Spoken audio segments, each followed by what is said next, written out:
C'est indiscret, ça.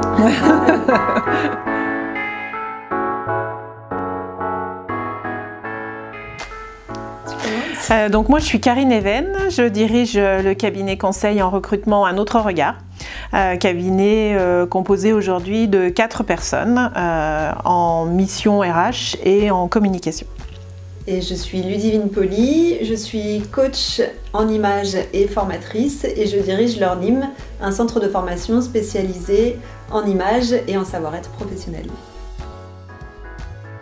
Avant de créer mon cabinet, j'ai exercé exactement le même métier au sein d'un cabinet où je fonctionnais de façon très indépendante et très autonome. Donc le passage de salarié à création d'entreprise a été très simple. Et en ce qui me concerne, j'ai eu différentes expériences en tant que salariée. J'étais assistante commerciale, export, assistante achat et voilà.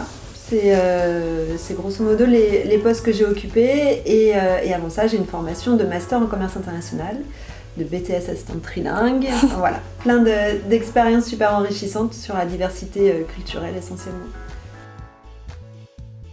Moi si j'ai créé en fait c'est parce que j'avais de toute façon l'envie d'entreprendre depuis de nombreuses années. Il y avait toujours des bonnes raisons de ne pas le faire, raisons plutôt personnelles, enfants, vie de famille, etc.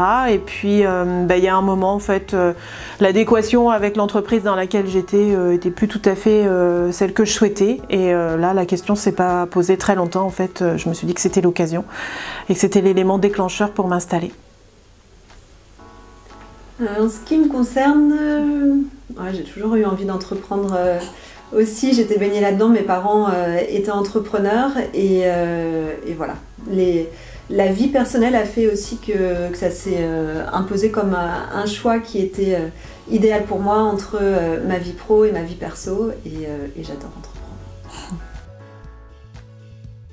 Lorsque j'ai fait la bascule entre ma vie de salarié et l'entrepreneuriat, ce qui a été le plus difficile pour moi, ça a été le changement de métier.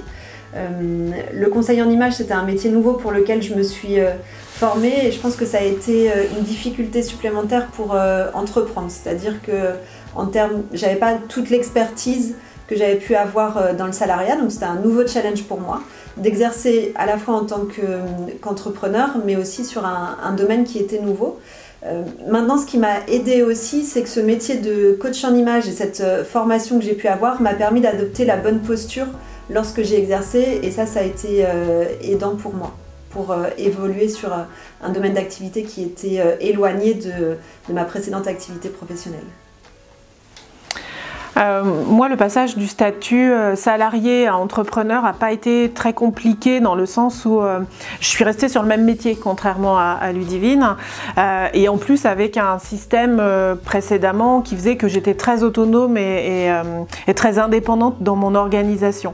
Mais si je devais identifier une difficulté, c'est que peut-être je me suis au début interrogée sur est-ce que ça va me plaire finalement d'être seule, et puis en fait très vite je me suis dit que le fait d'être entrepreneur et justement d'avoir la liberté de prendre des décisions et de faire des choix en termes de valeurs, de culture et de stratégie m'a conforté dans mon choix. Et puis finalement le problématique de est-ce que ça va me plaire de rester seule a vite été effacé puisque très vite j'ai recruté Sarah qui travaille toujours à côté de moi. Donc finalement j'ai contourné le problème s'il y en avait eu un.